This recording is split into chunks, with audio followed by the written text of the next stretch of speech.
Hello students, welcome back in DT knowledge hub. आज का हमारा जो टॉपिक है वो है इंटरफेरेंस ऑफ लाइट। आज हम करेंगे न्यूमेरिकल्स इंटरफेरेंस ऑफ लाइट के। ठीक है, सबसे पहले हम देखते हैं इसके सारे इंपॉर्टेंट फॉर्मूलेज को कि हम कौन कौन से फॉर्मूले को इस चैप्टर में इस चैप्टर के न्यूमेरिकल्स को सॉल्व करने में हम यूज करेंगे। ठीक है, मेरे इस वीडियो को पूरा एंड तक देखिएगा और स्पेशली उन बच्चों के लिए बोल रहा हूं जिनको इस चैप्टर के न्यूमेरिकल्स में या इस चैप्टर के कॉन्सेप्ट से भी प्रॉब्लम है। मैं बोल रहा हूं वो भी बच्चे जिनको इसके कॉन्सेप्ट में भी प्रॉब्लम है, वो भी अगर ये वीडियो पूरा देखेंगे तो वो इजीली पूरे न्यूमेरिकल्स कर लेंगे। ठीक है, तो स्टार्ट करते हैं चैप्टर्स को। ठीक है, चैप्टर को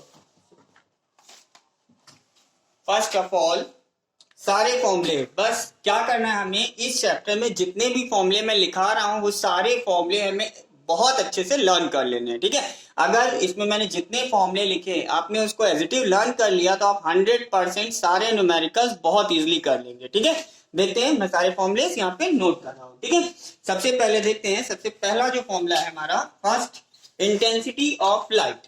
ठीक है, फर्स्ट हमारा क्या है, इंटेंसिटी ऑफ लाइट। ठीक है, देखो इंटेंसिटी ऑफ लाइट और एम्पलीट्यूड में रिलेशन क्या है। तो हमारा जो है टॉपिक इंटेंसिटी क्या है, हमारा इंटेंसिटी।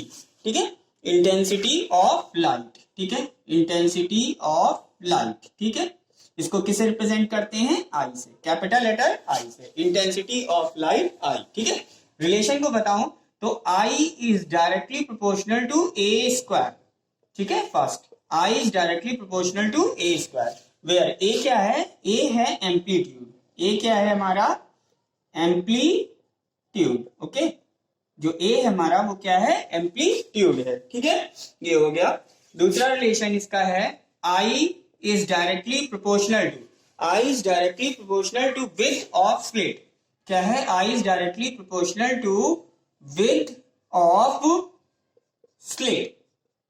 ठीक, I is directly proportional to width of slit, ये दो चीजें। ठीक है, दो रिलेशन दिए, I is directly proportional to amplitude का स्क्वायर और I is directly proportional to width of slit। ठीक है, अगर इन दोनों चीजों को अगर मैं कंबाइन कर लूं, ठीक है, इन दोनों चीजों को अगर मैं कंबाइन करके एक रिलेशन बनाऊं तो हमारा रिलेशन क्या बनता है, वो बनता है I1 upon I2 is equals to, क्या लिख रहा हूं, I1 upon I2 is equals to क्या हो जाएगा, A1 का स्क्वायर अपॉन A2 का स्क्वायर इज इक्वल्स टू क्या हो जाएगा, is equals to width of slit 1। क्या बन रहा है यहाँ पे, width of slit S1 upon क्या हो जाएगा, विड्थ ऑफ स्लिट S2। ठीक है, ये रिलेशन बना।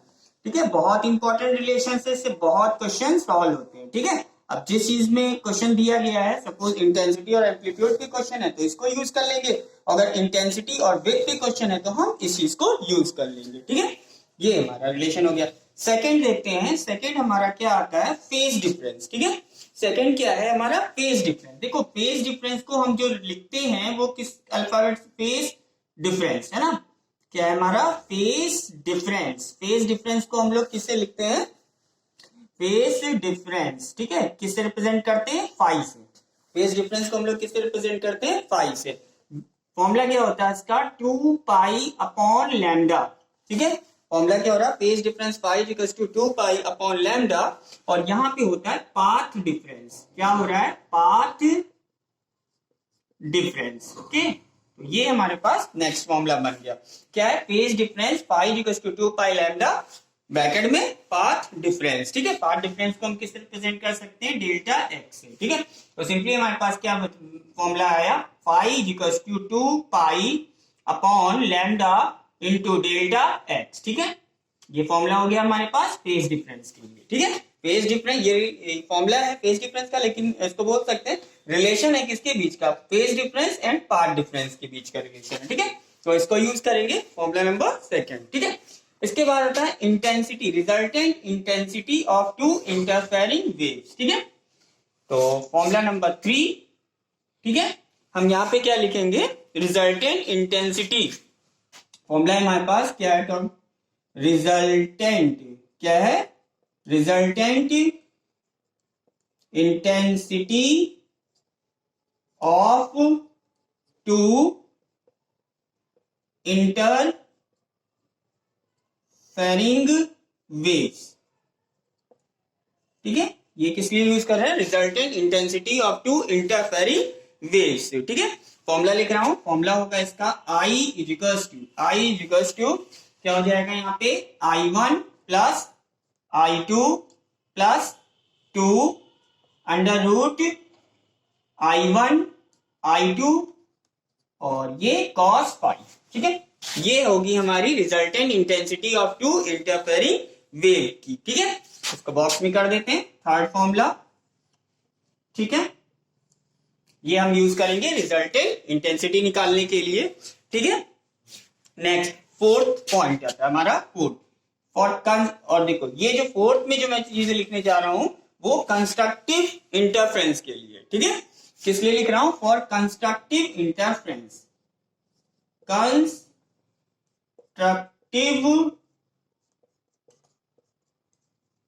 इंटरफेरेंस। ठीक है, ये किस लिए लिख रहा हूं, कंस्ट्रक्टिव इंटरफेरेंस के लिए लिख रहा हूं। ठीक है, वैल्यूज लिख रहा हूं, इसको याद कर लेना। सबसे पहले फाई, कंस्ट्रक्टिव इंटरफेरेंस के लिए जो फाई की जो वैल्यू होती है, जो फाई की वैल्यू होगी वो 2m पाई होगी। वैल्यू क्या, 2m पाई। कंस्ट्रक्टिव इंटरफेरेंस की बात करेंगे तो फाई हमारा किसके इक्वल होगा, 2m पाई के इक्वल होगा। ठीक है, इसी तरह से x की बात कर ले तो x जो हमारा होगा वो m इंटू लैम्डा के इक्वल होगा। किसके इक्वल होगा, x equal to m lambda के इक्वल होगा। यहाँ पे वैल्यू m की वैल्यू हम क्या रखेंगे, 0 1 2 and so on.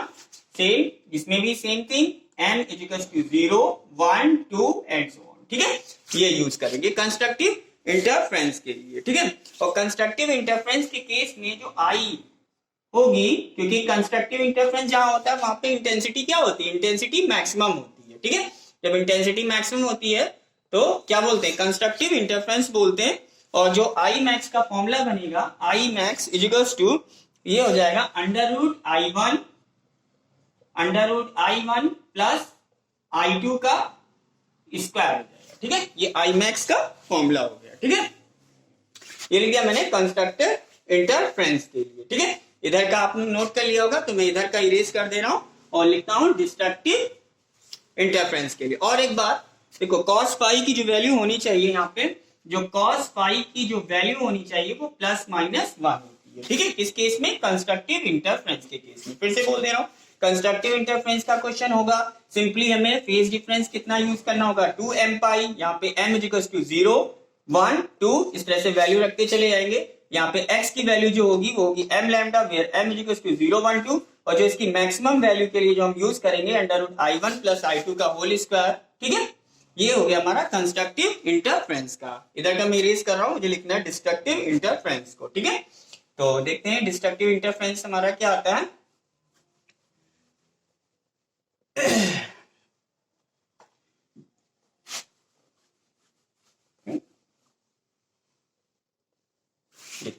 Destructive for, किस लिए लिख रहा हूं, डिस्ट्रक्टिव इंटरफेरेंस।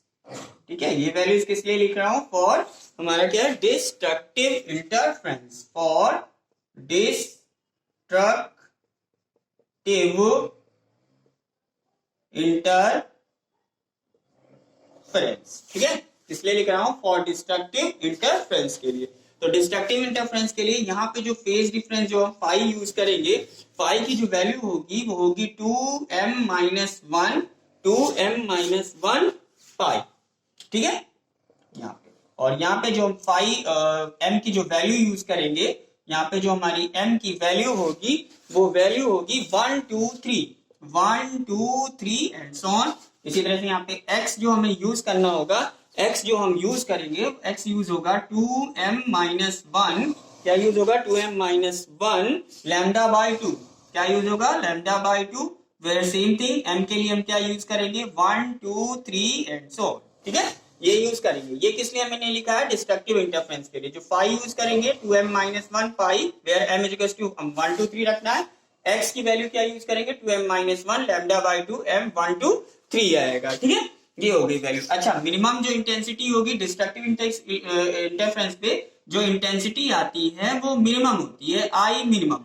क्या होगी इसकी वैल्यू? यहाँ पे हो जाएगा under root I1 under root minus I2 का होल स्क्वायर। ठीक है, देखो ये स्पेशल टाइप का डिफरेंस का साइन होता है ना, स्पेशल टाइप का माइनस होता है। इसकी मीनिंग क्या होती है? अब हमें थोड़ी पता होगा कि I1 बड़ा है कि I2 बड़ा है। इसकी मीनिंग ये है कि जो भी बड़ा है, अगर I1 बड़ा है तो I1 से माइनस कर लो, अगर I2 बड़ा है तो I2 से माइनस कर लो। तो ये हो गया हमारा डिस्ट्रक्टिव इंटरफेरेंस। ठीक है, ठीक है, ये हो गया हमारा डिस्ट्रक्टिव इंटरफेरेंस। ठीक है, इसको दे देते हैं 3 4, इसको दे देते हैं यहाँ पे 5। ठीक है, नेक्स्ट सिक्स्थ है। नेक्स्ट हमारा सिक्स्थ है, एक रिलेशन है इसमें मैक्सिमम इंटेंसिटी और मिनिमम इंटेंसिटी का। देखो ये हो गया आई मैक्स अपॉन, क्या होता है? I max upon I minimum equals to, I max upon I minimum क्या होगा?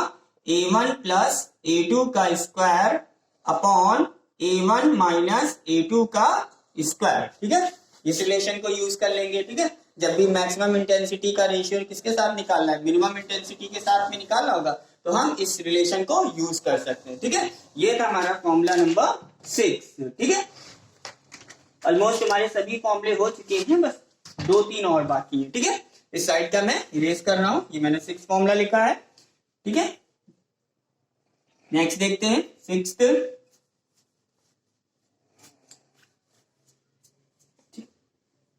देखो सिक्स्थ, यहाँ पे मैं लिखने जा रहा हूँ पोजीशन ऑफ ब्राइट फ्रिंज। यहाँ पे है सिक्स्थ, यहाँ पे दे रहा हूँ 7। ठीक है, क्या लिख रहा हूँ? Position of bright fringe.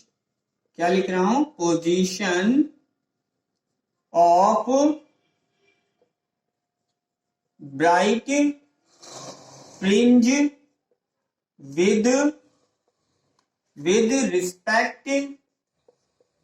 with respect to central bright fringe, central bright fringe। Chapter आप लोग ने पढ़ लिया होगा तो पता होगा जो सेंट्रल पे जो बनती है वो हमेशा कौन सी फ्रिंज होती है? ब्राइट फ्रिंज होती है।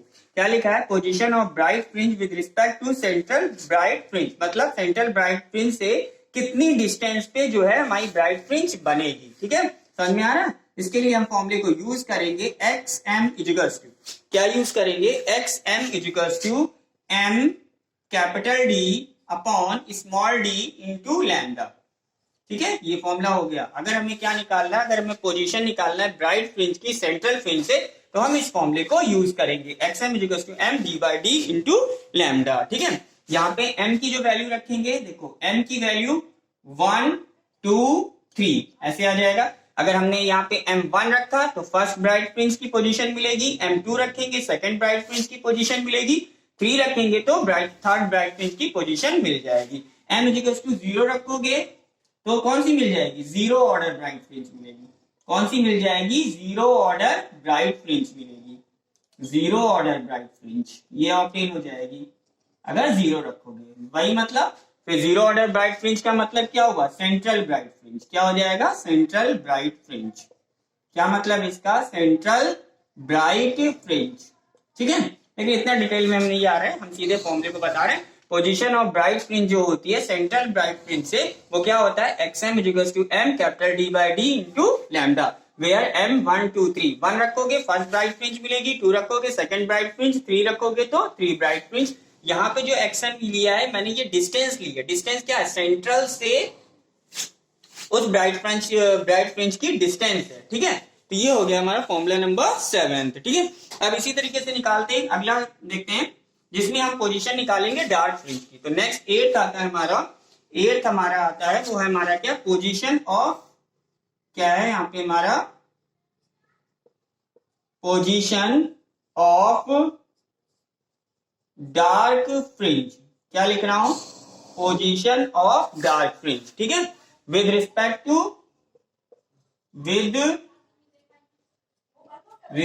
To central bright fringe, with respect to central bright fringe. ठीक है, यहां पे हमें किसकी पोजीशन देखनी है? डार्क फ्रिंज की पोजीशन देखनी है सेंट्रल ब्राइट फ्रिंज से। तो इस केस में हमारा क्या हो जाएगा? XM इक्वल्स टू, क्या हो जाएगा, xm is equal to m minus 1/2, क्या हो गया, xm is equal to m minus 1/2, same thing d by D into lambda, इस फॉर्मूले को यूज करेंगे। इसमें भी सेम वही procedure, m is equal to 1 2 3 रखना होगा।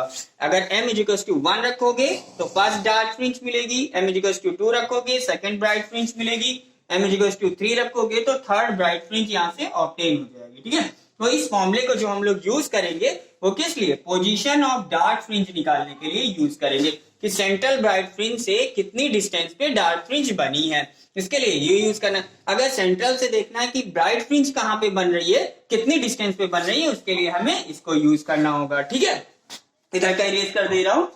ठीक है, और जीरो ऑर्डर जो होती है डार्क फ्रिंज कहीं भी नहीं ऑब्टेन होती, बता दे रहा हूं। वैसे जीरो ऑर्डर जो होती है, जीरो ऑर्डर जो डार्क फ्रिंज है वो ऑब्टेन नहीं होती है। ठीक है, ये नहीं मिलती है क्योंकि सेंट्रल पे हमेशा ब्राइट फ्रिंज होती है। क्यों, सेंट्रल पे हमेशा क्या होता है, ब्राइट फ्रिंज होती है, तो जीरो ऑर्डर डार्क फ्रिंज मिल भी नहीं सकती है। ठीक है, ये हो गया हमारा टॉपिक। नेक्स्ट देखते हैं हमारा नेक्स्ट फॉर्मूला। सारे फॉर्मुलेज हमारे हो चुके हैं, सिर्फ 2 फॉर्मुले और बचे हैं, उसको जल्दी से देखते हैं और अपने न्यूमेरिकल्स को स्टार्ट करते हैं। ठीक है, तो नेक्स्ट फॉर्मूला हमारा क्या आता है, नेक्स्ट फॉर्मूला है फ्रिंज विड्थ का।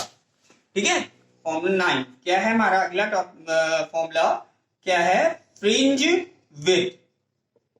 ठीक है, फ्रिंज विड्थ किससे रिप्रेजेंट करते हैं इसको, बीटा से। ठीक है, किससे रिप्रेजेंट करते हैं फ्रिंज विड्थ को, बीटा से। ठीक है, क्या होता है फ्रिंज विड्थ निकालने का फॉर्मूला सेम है, ये इतना जो पार्ट है ये हमारा फ्रिंज विड्थ है, क्या हो जाएगा, d upon small d into lambda, ये हो गया हमारा फ्रिंज विड्थ।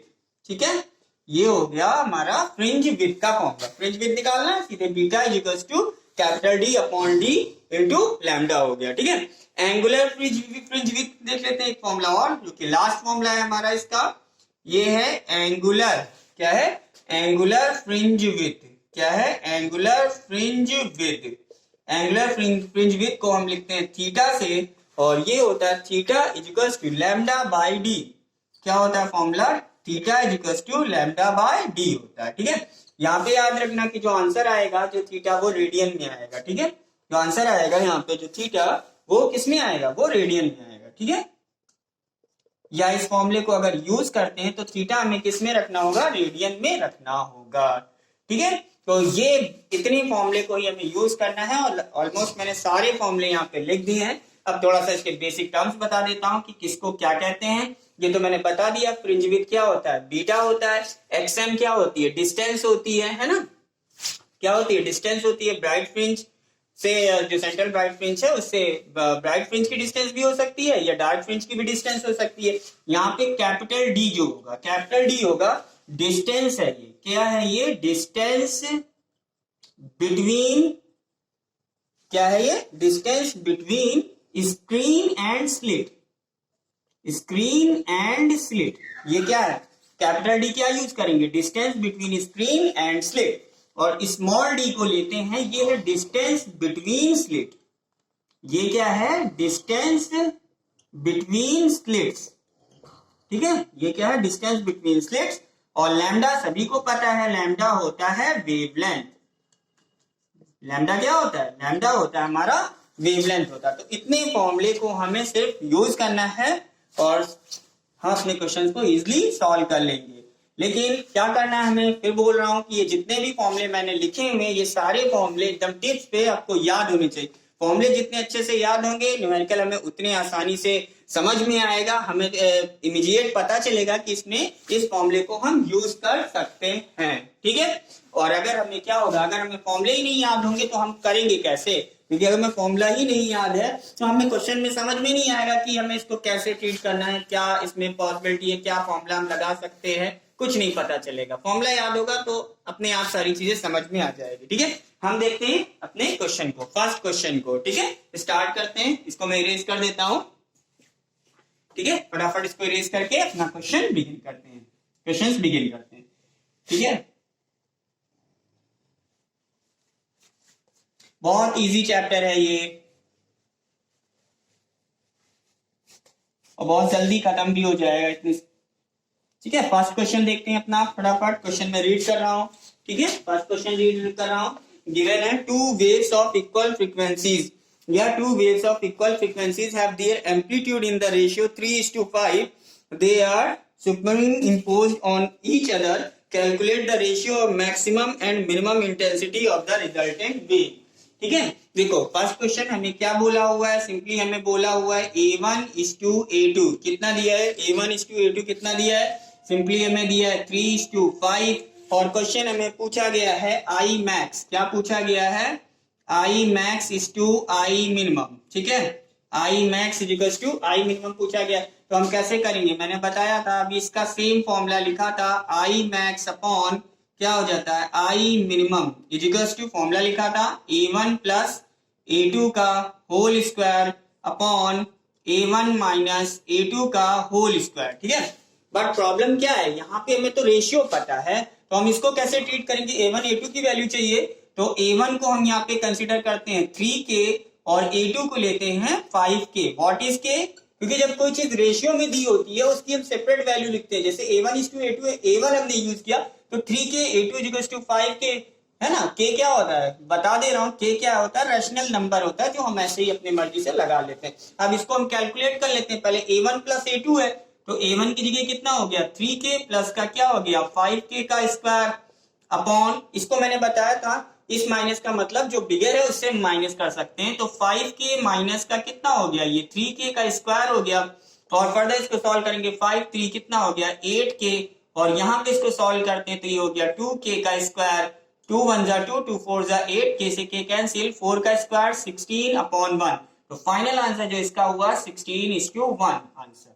ठीक है, कुछ नहीं था, देखो फर्स्ट क्वेश्चन में सीधा मैंने फॉर्मूला उठा के यूज कर लिया, हमारा आंसर आ गया। ठीक है, देखते हैं अपना क्वेश्चन नंबर 2। ठीक है, हम देखते हैं क्वेश्चन नंबर 2। ठीक है, ये हमारा फर्स्ट का आंसर है। सेकंड क्वेश्चन बोला है to coherent light source whose intensity ratio is 81:1। देखो इंटेंसिटी रेशियो इसमें दिया है ना, क्या दिया है इसमें, इंटेंसिटी रेशियो दिया है I1:I2 इज इक्वल्स टू कितना दिया है 81:1 दिया है, क्या दिया है 81:1। Produce interference fringes, calculate the ratio of intensity of maxima and minima in the fringe system. इसमें भी सेम चीज हमसे पूछा गया है, क्या पूछा गया है I max, क्या पूछा गया है I max upon I minimum, यही चीज हमसे पूछी गई है। तो अब हम इसको कैसे कैलकुलेट करेंगे, I max और I minimum हमें इसको कैलकुलेट करना है। ठीक है, तो बहुत तरीके हैं इसको कैलकुलेट करने के लिए, कैसे कर सकते हैं इसको, देखो अगर मैं जैसे मैंने अभी सेम क्वेश्चन किया है, ठीक है, इसे तो कई तरह से हम सॉल्व कर सकते हैं, लेकिन मैं जैसे मैंने एम्पलीट्यूड के टर्म में इसको किया है, क्योंकि फॉर्मूला मैंने ज्यादातर एम्पलीट्यूड के टर्म में लिखा, तो इसी तरह से मैं इसको सॉल्व कर रहा हूँ। आई मैक्स हमारा क्या हो जाएगा, आई मैक्स का फॉर्मूला पहले लिख देता हूँ A1 plus A2 upon A1 minus A2 का स्क्वायर, है ना। देखो जो फॉर्मूला यहाँ यूज किया था वही यूज कर रहा हूँ, कोई डिफरेंट फॉर्मूला नहीं बना रहा हूँ। A1 plus A2, A1 minus A2, तो बस हमें यहाँ पे क्या चाहिए, हमें किसी तरीके से एम्पलीट्यूड निकालना होगा। देखो एम्पलीट्यूड के लिए हम क्या करते हैं, यहाँ पे हमारे पास था I1 upon I2 equals to क्या होता है A1 अपॉन A2 का स्क्वायर होता ना, तो यहाँ पे रेशियो दिया है तो इसको वैल्यू रखते हैं 81/1, क्या दिया है 81/1, A1 अपॉन A2 यहाँ पे स्क्वायर, इधर से स्क्वायर हटाते तो इधर स्क्वायर रूट आ जाता है 81/1, तो ये हो गया A1 अपॉन A2। देखो A1 81 का स्क्वायर कितना हो गया, A1 का स्क्वायर यहाँ पे कितना, यानी ये रेशियो जो हमें मिलेगा A1 A2 कितना मिल गया, यहाँ पे 9:1 मिल गया। दैट मीन्स A1 की वैल्यू कितनी हो गई 9K और A2 की वैल्यू कितनी हो गई हमारे पास K हो गई।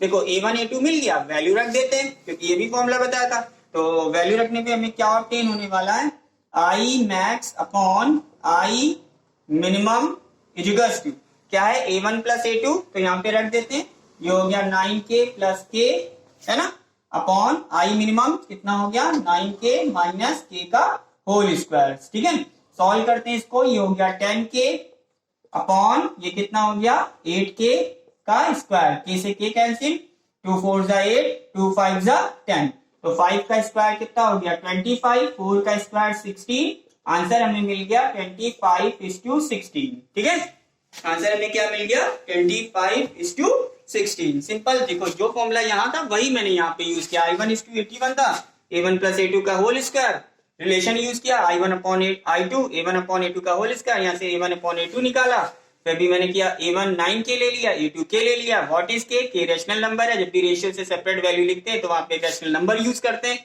और आई मैक्स आई मिनिमम का फॉर्मूला रखा, वैल्यू रखा, सॉल्व कर दिया, आंसर मिल गया। ठीक है, ये था हमारा क्वेश्चन नंबर 2। ठीक है, नेक्स्ट देख लेते हैं फटाक से क्वेश्चन नंबर 3। ठीक है, क्वेश्चन नंबर 3 जल्दी से देखते हैं इसको। क्वेश्चन नंबर 3 देखो, क्वेश्चन नंबर जो 3 हमें बोला गया है, क्वेश्चन नंबर 3 जो हमसे बोला है वो क्या कहा है, रीड कर रहा हूं फटसे। The two slit in Young double slit experiment have width in the ratio 9:4, find the ratio of light intensities at maxima and minima in the interference pattern. ठीक है, ये क्वेश्चन हमें बोला गया है। ठीक है, देखो क्या दिया हुआ इसमें, विद का रेशियो दिया, स्लिट विद का रेशियो दिया है। ठीक है, क्या दिया है, स्लिट विद का रेशियो दिया है। तो सॉरी 1 2 क्वेश्चन नंबर 3 है, स्लिट विद का रेशियो दिया है।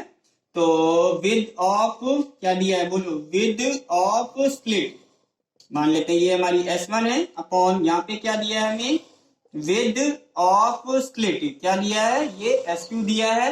इसका रेशियो उन्होंने हमें गिवन कर दिया है, क्या दिया है इसका रेशियो, हमें दिया है इसका रेशियो 9:4 दिया है। क्या दिया है, 9:4, ये हो गया 9:4 लिख लिया। इसके बाद हमसे पूछा है, वही सेम क्वेश्चन किया है, find the ratio of light in maxima and minima in the interference pattern. ठीक है, तो हम क्या करने वाले हैं, देखो मैंने इसमें ये फॉर्मूला लिखाया था अभी स्टार्टिंग में ही कि I1 upon I2 equals to होता है A1 अपॉन A2 का whole square equals to width of, ये फॉर्मूला दिया था, with of slit S1 upon क्या है यहाँ पे, विद ऑफ स्लिट S2। यहाँ पे देखो 9/4 दिया है, यूज कर लेते हैं, A1 अपॉन A2 का स्क्वायर 9/4 तो यहां से मिल जाएगा A1 upon A2 3/2, A1 upon A2 आ चुका है, और फिर यहां से कुछ नहीं बचा, A1 को 3K, A2 2K, यहां पे निकालना में सेम चीज है, वही same formula, I max upon I minimum equals to A1 plus A2 का square upon A1 minus A2 का स्क्वायर। ठीक है, A1 प्लस A2 कितना होगा, 3 2 कितना हो गया, बोलो 3 2 5, यहाँ पे लिख रहा हूं 3K 2K का स्क्वायर अपॉन ये हो गया 3K माइनस 2K का स्क्वायर, सॉल्व करते हैं, ये हो गया 5K अपॉन K का स्क्वायर, K से K कैंसिल, 5/1 सॉल्व कर लिया तो आंसर हो गया 25/1, यानी जो फाइनल आंसर हुआ वो हुआ 25:1। दिस इज आंसर, क्या हुआ 25:1। ठीक है, ये था हमारा क्वेश्चन नंबर 3। ठीक है, कुछ नहीं किया, इस रिलेशन को बस मैंने यूज किया। यहाँ से क्वेश्चन नंबर 3 देखो, विद ऑफ स्लिट दिया था, इसका रेशियो दिया था 9/4, हमने जो भी फॉर्मूला जो रिलेशन लिखा था उसको यूज किया है मैंने, I1 upon I2 A1 upon A2 का whole square width of slit S1 width of slit S2, इसको यूज करके यहाँ पे एम्पलीट्यूड का रेशियो निकाल लिया, एम्पलीट्यूड का रेशियो निकाल लिया, और ये काम हमने पिछले के फर्स्ट और सेकंड दोनों क्वेश्चन में किया था। देखो हमारा क्वेश्चन यहाँ से सॉल्व हो चुका है। ठीक है, क्या है आंसर इसका, 25:1। ठीक है, तो यहाँ पे हम थर्ड क्वेश्चन पे ही लीव कर रहे हैं, और इसके आगे के क्वेश्चन हम अगले पार्ट में करेंगे। ठीक है, तब बाय बाय।